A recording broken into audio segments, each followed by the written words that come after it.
Hey everyone, feeling led to share a word with you. I had a couple things happen that was confirmation for me about a specific topic. So Father's Day just happened the other day, as you guys are all aware. Um, I was started thinking about my stepfather and the journey that I've been through with him and the journey we've been through together. I had a um, growing up. He started dating my mom when I was like about 12 years old, and instantly, I had the "you're not my dad" deal going on, getting jealous of the him hanging out with my mother. Growing up, it was always just her and I. My biological dad and her were never together, or very briefly for a year or two when I was born, and that's it.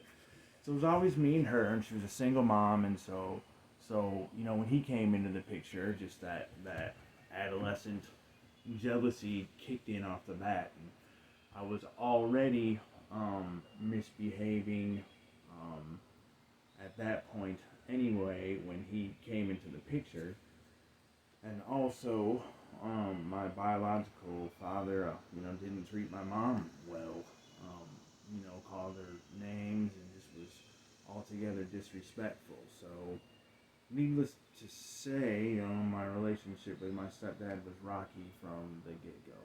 Um, so then, as time progressed and my behavior became worse and worse, and then I'm starting to feel um, the way, the jealousy, the anger, the root of bitterness crept in, and from there, typical story.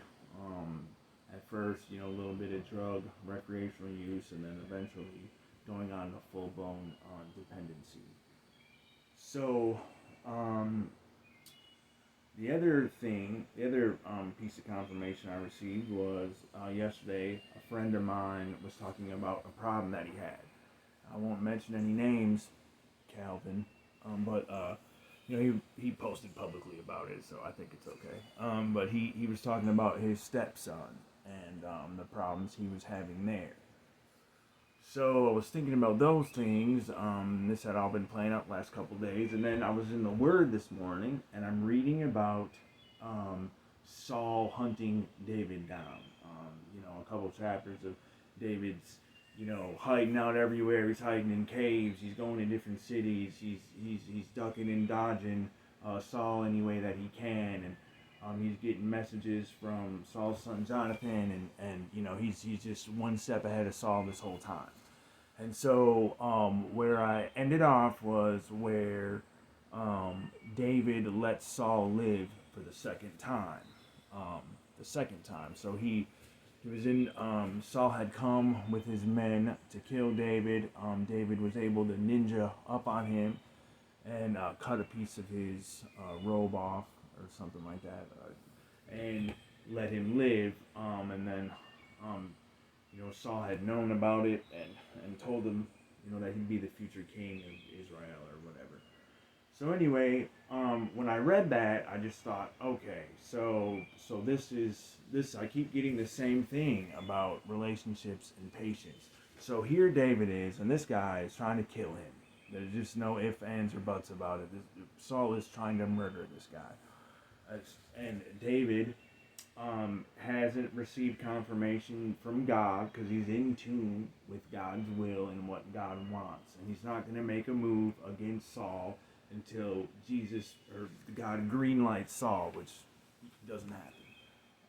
So he hasn't done it, and um, so despite Saul doing everything that he can to torment David, to make his life miserable, and to basically end his life, he still shows restraint and patience and adheres to God's will.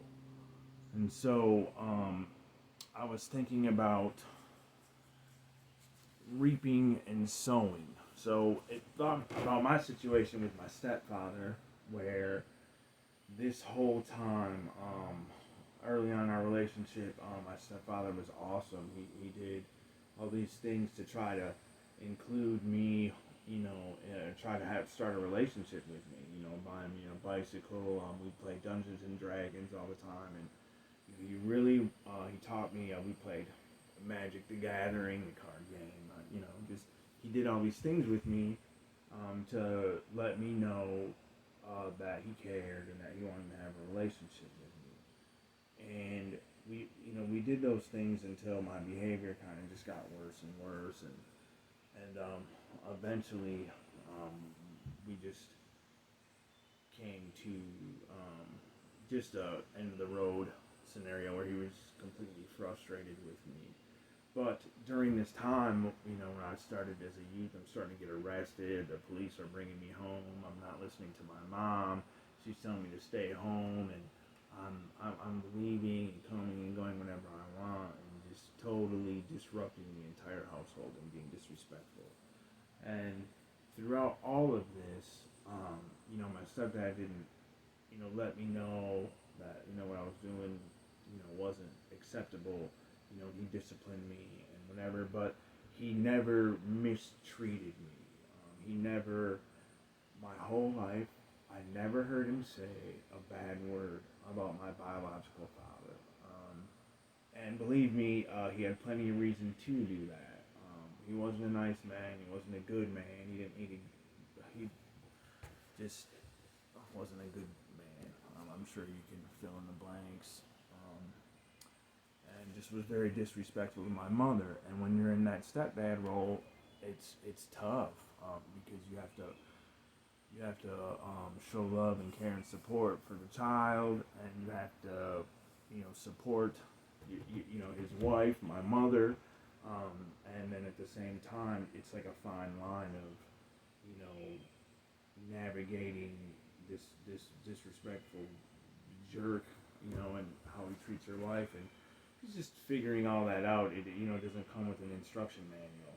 Being a stepdad, it's not easy. It's the most probably thankless job that you'll ever have, because a lot of times, I didn't know this until way later in my life. I got saved about 3 years ago, and up until then, I didn't get along with him. I didn't like him. I judged him, and I unfairly blamed him for, my problems that I created for myself, but I put them on him.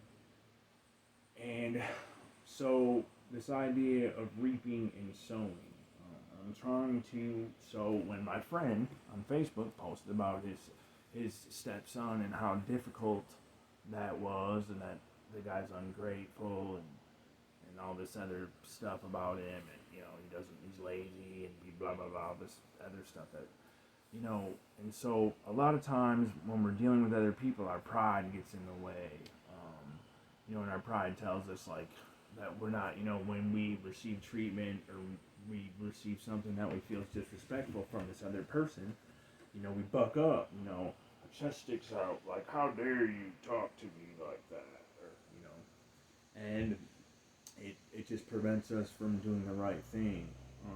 And in my stepdad's case, I didn't come full circle to appreciate him and what he did.